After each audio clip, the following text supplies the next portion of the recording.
Visakhapatnam greater Visakhapatnam నగరపాలక సంస్థ గౌరవ మేయర్ గారి మీద గత నెల 21వ తారీఖున కూటమిలో ఉన్నటువంటి కార్పొరేటర్లు గౌరవ మేయర్ గారి మీద అవిశ్వాస తీర్మానం ఇస్తూ జిల్లా కలెక్టర్ గారికి లేఖ ఇచ్చినటువంటి విషయం మీ అందరికీ తెలుసు. వాస్తవానికి కూటమికి బలం లేకపోయినప్పటికీ వైఎస్ఆర్ కాంగ్రెస్ పార్టీ గుర్తు మీద గెలిచినటువంటి 57 మంది కార్పొరేటర్లు ఉన్నప్పటికీ వారికి సరైనటువంటి బలం కార్పొరేషన్లో లేనప్పటికీ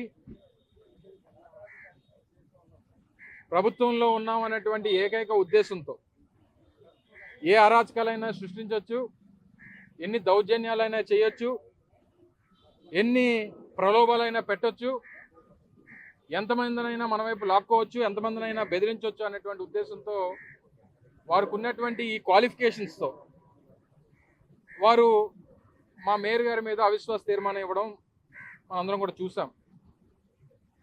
సరే, వారికి సరైనటువంటి బలం లేకపోయినా మా దగ్గర నుంచి కొంతమంది కార్పొరేటర్ని వాళ్ళు బెదిరించో, భయపెట్టో, ప్రలోభ పెట్టో, లేదా వాళ్ళు తీసుకోనో ఏదో జరిగి కొంతమంది వెళ్ళిపోయినప్పటికీ అయినప్పటికీ వారికి బలం సరిపోకపోయినా, ఎందుకంటే నో కాన్ఫిడెన్స్ పెట్టినప్పుడు అవిశ్వాస తీర్మానం 2/3 మెజారిటీ అనేటువంటిది వారికి ఉండాలి. అది లేనప్పటికీ 4-5 వాళ్ళకి తక్కువైనప్పటికీ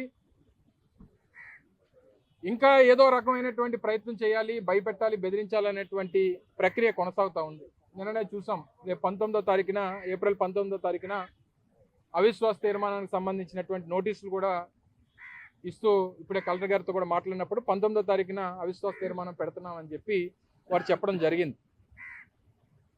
అయితే మా కార్పొరేటర్లు రాజకీయంగా మా కార్పొరేటర్లను ప్రొటెక్ట్ చేసుకోవాల్సినటువంటి బాధ్యత మా మీద ఉంది.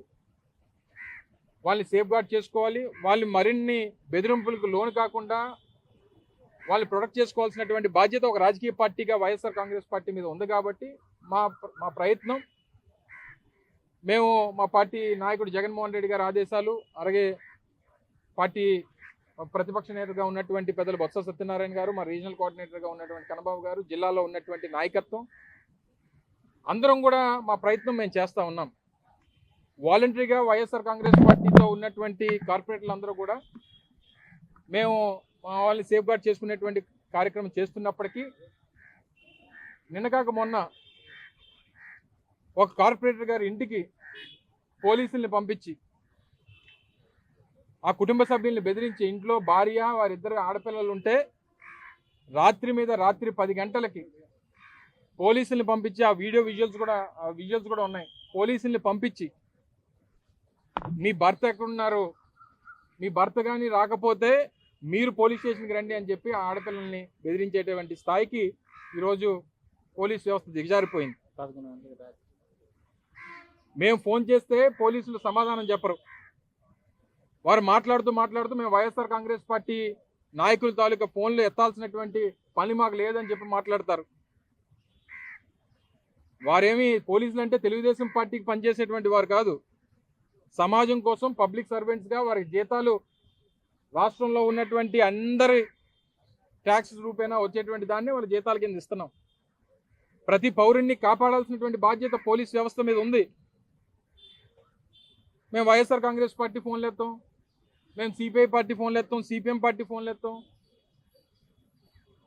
మీరు పోలీసు ఉద్యోగం చేస్తూ ఉన్నారా, లేకపోతే పచ్చ చొక్కాలు వేసుకొని మీరు మీ తెలుగుదేశం పార్టీకి మీరేమైనా ప్రైవేట్ సెక్యూరిటీ ఏజెన్సీగా ఏమైనా పనిచేస్తూ ఉన్నారా? దీని మీద తీవ్రంగా దాన్ని ఖండిస్తూ ఇప్పుడే జిల్లా కలెక్టర్ గారికి ఒక రిప్రజెంటేషన్ ఇవ్వడం జరిగింది. ప్రక్రియ మీరు ప్రొసీజర్ ఫాలో అయ్యారు, ఈ ప్రొసీజర్ ప్రకారం కలెక్టర్ గారు ప్రొసీజర్ చేస్తూ ఉన్నారు. 10 రోజులు అయింది, నిన్న నోటీసులు ఇచ్చారు, 19వ తారీఖున ఎన్నికలు పెట్టారు. ఎన్నికలు కానివ్వండి, మీ బలం ఏంటో అన్నిటువంటి తేలిపోతాయి కదా. మీకు బలం లేదని చెప్పి మీరు అందరినీ బెదిరించి, భయపెట్టి, బ్లాక్మెయిల్ చేసి ఎక్కడ తీసుకెళ్దాం అనుకుంటున్నారు? రాజకీయం ఈ రోజు అయిపోతుందని చెప్పని అనుకుంటున్నారా? లేకపోతే ఇదే ప్రజాస్వామ్యం ఇంకో 4 సంవత్సరాలతో ముగిసిపోతుంది, ఇక్కడ నుంచి ప్రజాస్వామ్యం ఉండదు అనేటువంటిది మీ అభిప్రాయం? మళ్ళీ 4 సంవత్సరాలకి ఎన్నికలు వస్తాయి, మళ్ళీ ప్రజలు తీర్పిస్తారు. అధికారాలు మారుతూ ఉంటాయి, పరిస్థితులు ఎప్పుడు ఈ రకంగా ఉంటాయి అనుకుంటే మీ అమాయకత్వం. పోలీసులు కూడా ఈ కొంతమంది పోలీసు అధికారులు ఈ సినిమాల్లో పనిచేసేటువంటి పోలీసు ఆఫీసర్ లాగా మీరు పనిచేస్తానంటే పరిస్థితులు ఈ రకంగానే ఉండవు అనేటువంటిది గుర్తుపెట్టుకోవాలి. మేము ఫోన్ చేస్తే ఆయనకి వినబడదు, మేము ఫోన్ చేస్తే ఆయనకి కనబడదు, మేము ఫోన్ చేస్తే ఆయన ఫోన్ ఎత్తాడు, మేము ఫోన్ చేస్తే ఫోన్ ఆపేస్తాడు.